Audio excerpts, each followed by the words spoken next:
Donald Trump called him tough. Rush Limbaugh read one of his articles live on his radio show.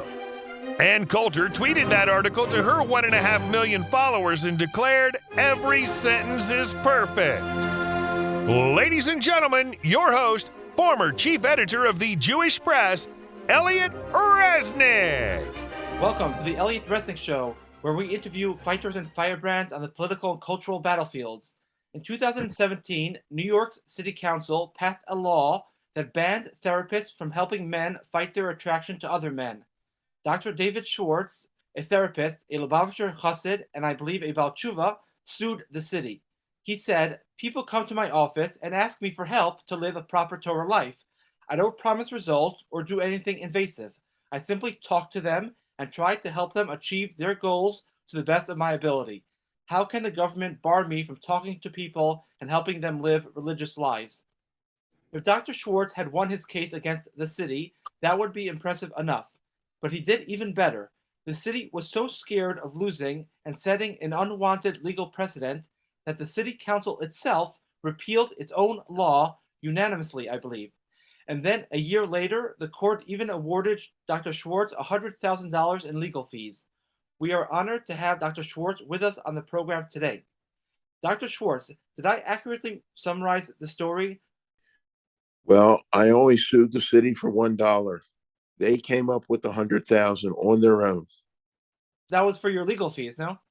Yes, they thought even after they repealed the law that we might try to figure out some way of keeping the suit going, which we weren't planning to do. And so by awarding you $100,000 in legal fees, that was their way of making sure you don't come back? Yeah, we had to sign some papers saying we're finished with this case, and that was it. Interesting. Now, how come you were the only one who sued the city? Are there no other frum therapists in New York? Yes, there are. There are a few who actually treat people with this issue, try to help them. There's no support for it from some of the professional organizations for therapists. Nefesh is one of them. They've not supported this from the get-go. In fact, because they were not allowing any workshops at their conference, is the thing that gave me the impetus to sue the city. That meant that there was no place a therapist could get any training whatsoever in working with people with same-sex attraction who wanted to get out of it. Now, Nefesh is, officially their official name is the International Network of Orthodox Mental Health Professionals. I'm assuming they have hundreds, if not thousands, of members? They have probably about 1,000 members. That's my guess. Okay, so how is it that an organization of frum therapists has no workshops and no support for you for your lawsuit on I think, a very clear Torah issue? It's not like, some interpretation or some chumrah. This is a clear Torah prohibition. You are just trying to help people who want to fight this Torah prohibition, and there's no help, no support from Nefesh? No. Now, it's interesting how times have changed. Approximately 20-some years ago, I think it was in the 90s, Nefesh sponsored a one-day, they have a regular conference, it's usually 4 days. But this year, they sponsored a pre-conference, and they invited, as this was only one speaker for the whole day, Nicolosi. He was the guy that wrote the book on reparative therapy. He's probably the most famous guy in the world. And Nefesh invited him, and he put on a one-day workshop. That was about 20-some years ago. For the last 8 or 9 years, they've refused. I'm not the only one who put him to do a workshop. They've refused other people to do it. They're, I think, very afraid of the LGBT community in terms of their backlash towards Nefesh. They might want to try to stop Nefesh from awarding CEUs, which are credits that therapists need to get their license renewed every few years. Aren't we supposed to be more afraid of Hashem than of the LGBT lobby? Of course. That's not even a question. Who are the rabbis who run Nefesh? Well, interesting. The rabbi, David Cohen, I don't think he's aware of any of these issues. They have not informed him. He's very much pro-treatment for people who are struggling with this. Did you try to approach him? Not yet. I mean, so he's officially in charge of Nefesh, but no one tells him what's going on in the world of therapy? Well, he's the Rav for the organization. He doesn't really get involved in any of the work of the organization. He comes to each conference, and he spends about 2 hours in an open meeting for therapists where he takes on any halakhic questions that have to do with mental health. He's very good. In fact, I had a conference here in Crown Heights when Nefesh refused to have any kind of workshops. I put on one here, and I invited Nicolosi from California. I invited the biggest guy in Israel, Zalman Jessel, to speak, and they both came. And I invited Y.Y. Jacobson, and he spoke. And I invited Rav Cohen to speak. He could not physically get there, but he made a video, and we started off the conference with the video that he presented, his thoughts on dealing with homosexuality. When is the last time Nefesh had a workshop on this issue? My guess is about 8 or 9 years ago. And you and others have tried asking them to have a workshop, and they refuse? Yes. Unbelievable. And who's that person you mentioned, Nicolosi, you said? Yeah, he wrote the classic book, what they call reparative therapy. Now, let me come back to what reparative therapy is. He wrote the classic book. He comes from California, had a big practice there with groups of men who were trying to overcome the struggle. The definition of reparative therapy, which is the thing that they put in various laws, the actual definition of it is, if a patient says to me, comes in and says, I have feelings of attraction, to say it's a male, to other men, will you help me? And if I say to him, I will try to help you, I have just done reparative therapy. Anything that comes out of my mouth after that, if I'm a psychodynamic, if I'm a behaviorist, if I'm an existentialist, even EMDR, which is a famous type of therapy, any kind of therapy is now called reparative therapy. It has nothing to do with the therapy itself. It has to do with the direction of what you're doing the therapy for. And I think you mentioned in your lawsuit that you're allowed to encourage somebody to change his gender or to affirm his feelings for the same gender, but you're not allowed to change it. So it's clearly value-based, it's not science-based. Yes. And interesting enough, the city repealed the law on the advice of the LGBT community. The lawsuit was sent all over the country for comments by the city, and it came back pretty much unanimously. We were told this, that the city was advised by the LGBT community to repeal the law. They said, get out of this case. This guy Schwartz might win. They thought we would. And I actually heard the actual hearings that were done on the day that they repealed it. And it was interesting. They had, I think, 2 LGBT major organizations, and they spoke in favor of repealing this law. And I said, oh my God, I would never have expected that the LGBT community would be speaking in front of the city council to repeal this law. But that's how strong they felt. That they felt if they lost publicly, it would bring them back many years. So they wanted us out of the public's eye. And the head of the city council at that time was gay himself, openly gay. It's an amazing story because, I mean, liberals and conservatives sue each other all the time. I've never heard of a conservative suing a liberal organization and not only winning, but the organization itself preempting the win by repealing its own law. I mean, that I've never seen before. Well, one of the things, this is my own personal theory, that some of the lawyers, the city had 5 lawyers. Some of those lawyers were Jewish, simply from their name. I never met them. I met them when we were in court for maybe 1 hour in the beginning to see if I could continue seeing the cases while this thing was going to be handled through the courts. And before the decision came down by the judge, the city decided they wanted to preempt the judge and get out of the case. So they came to us and said, we're going to repeal the law. Now, I think it was 3 of the lawyers were Jewish, at least 2.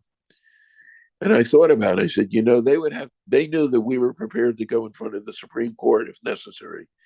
The Alliance for Defending Freedom was the group that defended me. They had been in front of the Supreme Court before, many times. So they knew we were willing to go that high. And I thought, you know what? They're going to have to try to argue in front of the Supreme Court that the Lubavitcher Rebbe was wrong. And I said, I'll bet they thought I can't do that. What specifically did the Lubavitcher Rebbe say on this topic? He gave a sikha or a talk on Purim of 1986. It's been published many times. He basically said, one, it's a problem that a person actually could be born with the inclination. He didn't say necessarily it's because of abuse or some other psychodynamic reason, which would say that maybe the mother was too overbearing and the father was too weak. He said, 1, it's unhealthy. And 2, you can be born with the inclination. And 3, even if you're born with it, you got to get out of it. It's not healthy. Right. So they would have had to argue that he was wrong. And you think their Jewish souls wouldn't let them do that? Yeah, but this is totally my guess. This is my personal theory. I've not validated it with anyone. Right. I think you're being a little bit kind to them, or very, very optimistic about. Unfortunately, I think there are some people out there who don't really care at all what Torah says, what the Rebbe says, what anybody else says. But who knows? Maybe you're right. We all deep down, all Jews have a Jewish soul, so maybe something about them touch them. And also, I believe the Rebbe said, and other people said as well, that we're all born with self-control. We're all born with the ability to control our actions. So even if we have inclinations, like kleptomaniacs have a greater desire to steal than you or I do. That doesn't mean, though, that they have no choice but to steal. They could control their compulsion to steal. And so even if this inclination was unalterable, we would still be called upon to act correctly. And there are all sorts of stories. These are not the only people in the world. There are older singles. There are people who love people who are married. There are kohanim who love divorcees. There are many cases where people have desires to do things which are not permitted, and they're called upon by the Torah and by Hashem to control their behavior. But you also had very interesting, you sent me an expert in this field who cites just studies, not his own opinion. He's citing study after study that actually shows that it's not necessarily unalterable, that there are many people who over a lifetime, their attractions change. They might be attracted to men, but if they work on it over time, their attractions could change. I mean, famously, Bill de Blasio's wife officially was only attracted to women until she met Bill de Blasio, in which case all of a sudden she was attracted to a man. So apparently there's many, many studies out there, which I didn't realize, that actually show attractions could change, at least for some people. I was wondering if you could elaborate on that point a little bit. Yeah, the Rebbe, that was a very important point psychologically, that no matter what we're faced with, the change is not impossible. We as human beings have in us the ability to do those changes. Now, interesting enough, the person you're quoting, I'm not going to say his name, and I hope you don't either. When we won the case, I wanted to call him up and thank him for his contribution. The head lawyer said he doesn't want anybody to know he's involved in this because he was working at a university and he would get censured. When I put on a conference here in Crown Heights on this issue, there was a professor from YU who came, who said to me, do not say that I'm at this conference. I'm going to sit in the back, and I don't want anybody to know that I'm here. So even these experts are under tremendous social pressure to not express these thoughts, even if he's just citing many studies. So this testimony was not public information? Yeah, it was. Somebody could get it if they want, but it was all public information. The thing I sent you is from the court record. Right, but I guess no one. Okay, interesting. But he didn't want anybody in his university knowing. He would have had to pay a price. Interesting. No, because it was a prestigious university, and this document was like 20 pages long, just citing like That's Study right. after study after study after study showing that there are people, maybe not everyone, and again, even if someone can change his inclination, he's still called upon by Hashem to control his inclination. We Right. still have desires, and we're not just permitted to act on our desires all the time. But these were like 20 pages of studies showing that for at least many people, desires actually could change to at least to some degree or even totally. It's interesting. Yep. And you apparently in your own practice, in your own experience, you've had people that you have advised and who've told you afterwards that they've successfully managed to Yes. lessen their Yes. desires or change them or something? Yes. Not everybody, but a number of people. Interesting. And I think that there was a line in your complaint that you had, which I thought was interesting and illustrative. It said, one second, I have to find it here a second. You wrote, or your lawyer wrote, these individuals believe that it is more important to live consistently with their religious values than to conform their lives to their subjective feelings. I think that's really gets to the crux of the issue. Yes. Now, some of the more modern Orthodox communities officially have said you should simply accept the person who has these inclinations, be kind and friendly to them, but don't try to change them. Both in England and here in the United States, both the organization in England, they say the same thing. I don't even really get that whole approach because I don't think people think terribly deeply about it. I mean, I'll take one example. I don't know so much about Leonard Bernstein, but he was a world famous composer, world famous conductor. He had attractions to other men, but he lived in an era where it was not acceptable. So he married a Right. woman. He had 2 children. There's a tremendous happiness that goes along with having a wife and children. If you are attracted to other men and you confirm your feelings, affirm them, and don't try to get married, so you're not married, you don't have kids, you're missing out on a huge part of life. You're missing out on a huge component of human happiness, and no one even gives that a second thought. Well, there's what you might call currents in the society around us that would say that's a fake happiness. If you have this inclination, that's who you are. That is your identity. And we see it today in the transgender population. Kids are tell their parents that they're the opposite sex. And parents go to experts. I think it's here in New York City, they passed a law. One of my doctors told me this. He said, the law says that if a patient comes to him and he's a minor and wants to start the hormone treatment to become the opposite sex, he has to do it without informing the parents. But I don't get. I mean, there are so many areas of life. If a kid wants candy all day long, the parents say no, candy's not good for you all day long. You need to have some chicken nuts though. If a teenager doesn't want to go to college, let's talk about in the secular world. He doesn't want to go to college. He wants to, I don't know, have fun, play basketball. The parents will say, no, no, no. It's good for you long term for you to go to college. You might not realize it right now, but long term it's good for you. If an adult wants to commit suicide, we say we know you're very upset right now. We try to prevent him from jumping from the bridge because we say I know that in a week or 2 you're going to regret it, and I'm going to try to force you because I know long term you're going to be happier. Just because you want something at this moment doesn't mean it's good for you. So yes, teenagers and young 20-year-olds might think, oh, it's good. I'm attracted to other men. I'll affirm my feelings and celebrate it and go on a parade. But long term, for their long term happiness, aren't there any adults around that say, you know what? I understand you have all these feelings, but I think actually long term you're actually going to be happier if you somehow manage to live a regular life, get married, have children. There's certain happiness that comes along with that you might not appreciate right now, but I'm telling you, long term, this is good for you, and let me try to help you do this. Are there no adults around? Yeah, they're around. And I think the Rebbe said it in that Sikha. He says the majority of the world is exactly what you say. They think normally about these things. But in the society, it makes the majority seem like they're in the minority.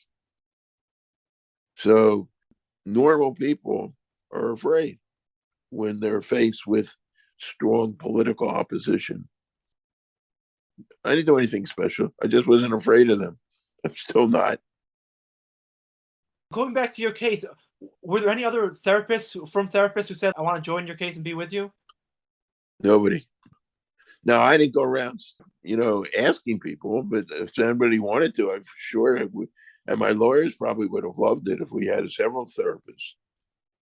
I don't get it. This is so bizarre to me. I mean, New York City has, I don't know, 1 million from Jews. I mean, I don't know the number, but a tremendous number from Jews. I'm sure a tremendous number from therapists. And you get no other therapists who join you, no from organization that supports you, Nefesh not supporting you. I don't know. The whole thing seems very strange to me. That's how people are. That's what fear can do to people. And on the other side, I don't want to just be a downer. On the other side, it shows you tremendously. You're one man. One man took on the entire city, and you won. It just goes to show you that if you fight sometimes, you don't always win, but sometimes even just one person fighting could defeat the entire city. Yes, and not only the city, ADF has been using our case in other cities throughout the country to help them fight the same thing that I fought. The same approach. I don't know if they used the Lubavitcher Rebbe in it. I felt he was the central part of our case, his statements on this issue. But the case is going up. Many cities are having the same problem, fighting the same war. Now, New York State does have a law, though apparently still against this type of therapy for children. Is that true? Yeah. Children legally is a much different thing. Okay. My lawyers advised, they said that's a much more complicated thing about the rights of children legally. My issue was I'm talking to an adult, a full grown adult, who says to me, I'm unhappy with the way I am. Would you help me? And if I say yes, I just took on a $10,000 fine for that one statement of yes. Crazy. You're a Baal Tshuva? Yes. How many years ago? What's the story? How did you become from, if I may ask? I became from, let's see, probably 1975 or somewhere around that. I read a book.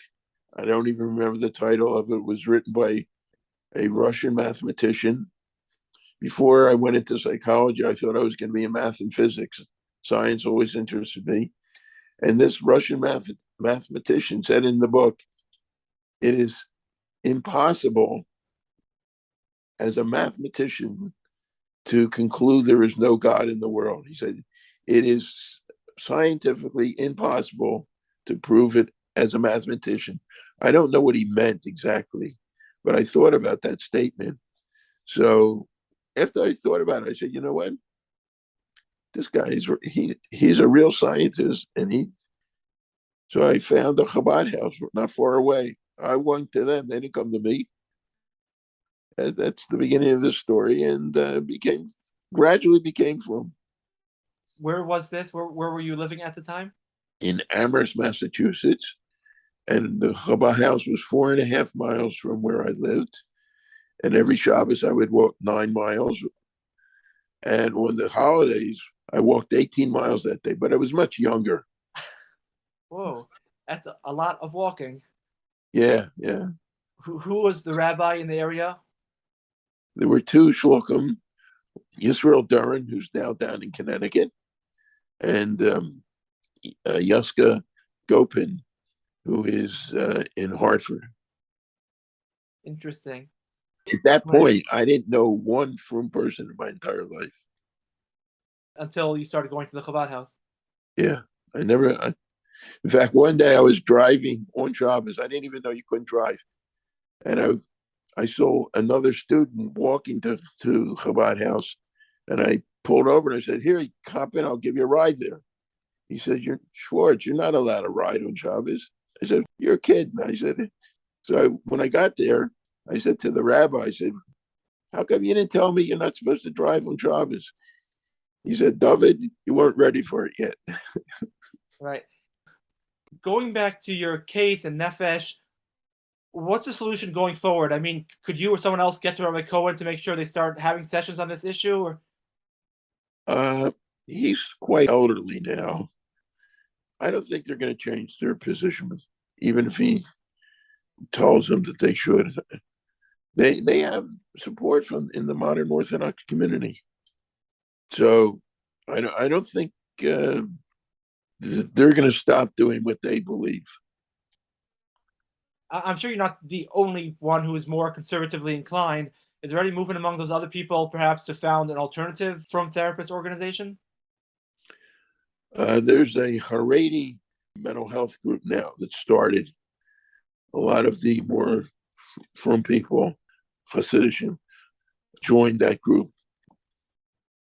Are they better? Yeah, they've had some meetings and I've gone to them, and I've always gotten support from them at them. I've never found anybody in that group that ever said that what I'm doing is wrong. Nobody. I'm pretty much blackballed from Memphis. I just put in a proposal for a conference. Had nothing to do with this issue. Had to do with paranoia and people with the vaccination, the COVID vaccinations. And I just got the letter Friday. They turned me down. So my 54 years is useless to them. But I still might go to the conferences in January, just because there's people that are friendly. I'm friendly. I like to, but I have strong opinions, even though I'm friendly. Right. No, the thing that's so frustrating in many ways is because there are issues in Judaism which are a little bit more gray. Like Zionism, it's not super clear what the Torah position is. There are issues you could argue both sides. This is not really an issue where you could argue both sides. I mean, this is very clearly an Avera according to the Torah. And you obviously shouldn't be proud of a desire to commit an Avera. And, if you have a desire to commit an Avera, it will be helpful somehow. You could lessen that desire, perhaps, or maybe it's not a gray area. It's sort of black and white, Right. And we're so scared of a stupid secular culture.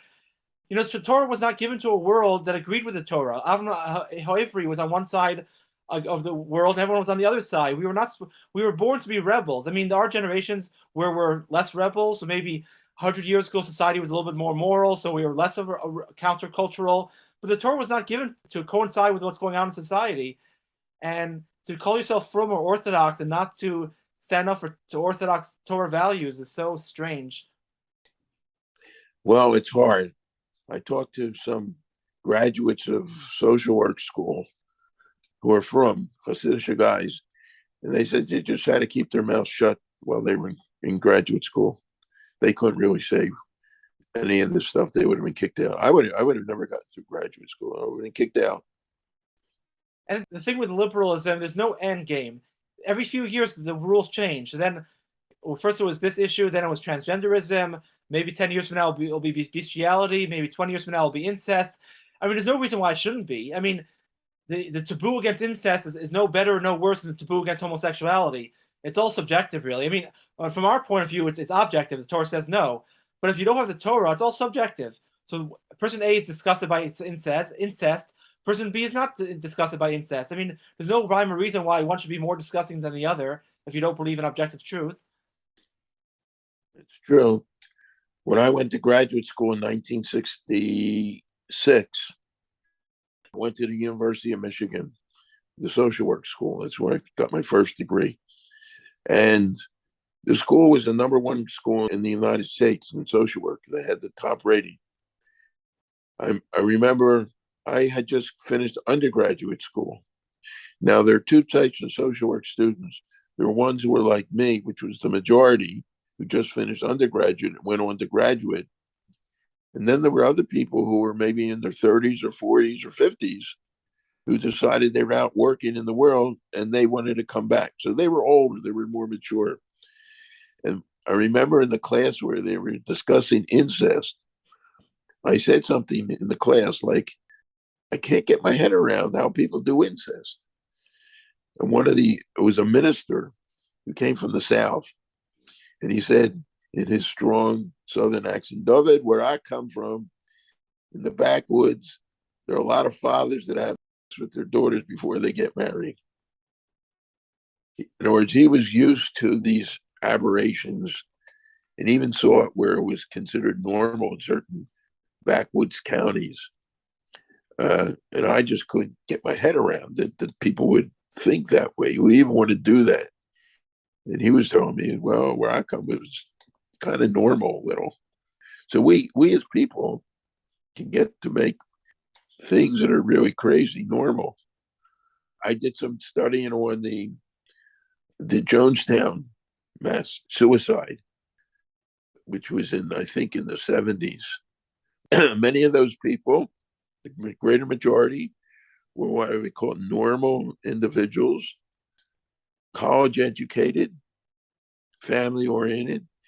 And I don't know if you remember the events of what happened, or you were old enough, but they came from California. They were under Jim Jones's influence, and they decided to have this city, or not city, a village. They went to somewhere in South America. And some of them were not happy there. They thought that they couldn't get out. So they contacted their congressman. His name was Ryan, and said, we're sort of trapped here. So he came down there with NBC photographers. They flew down to a very rural runway, went and talked to people, and they have it on film, and asked them, I think there were 1,000 people living there, what was going on. And some people did it on the side with the congressman and said, this is not a healthy place.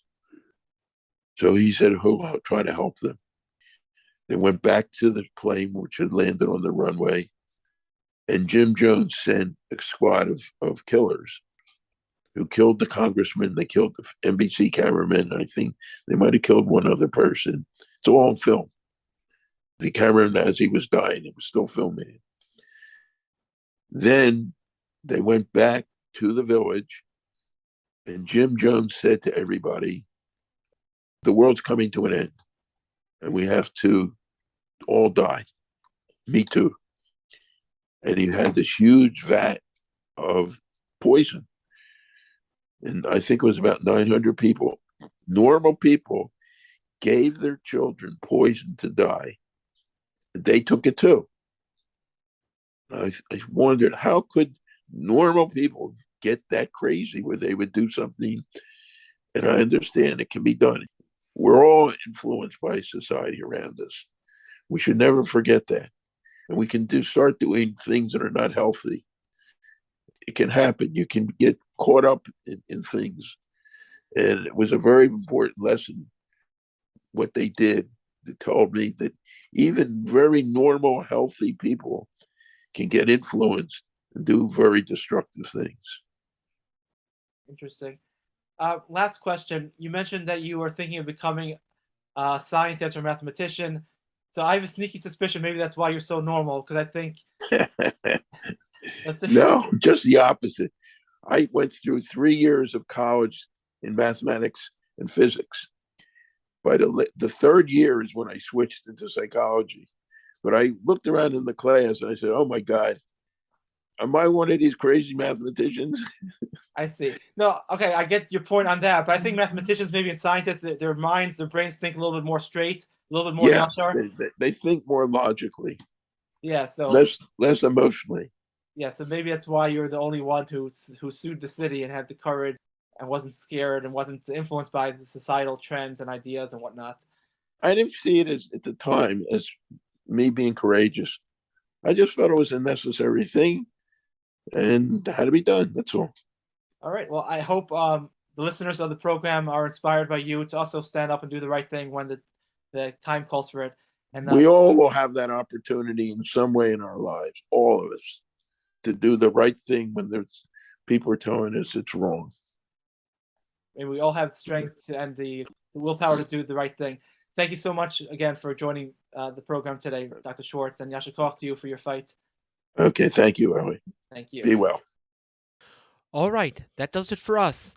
Thank you for listening, and stay tuned for next week's episode of the Elliot Resnick Show.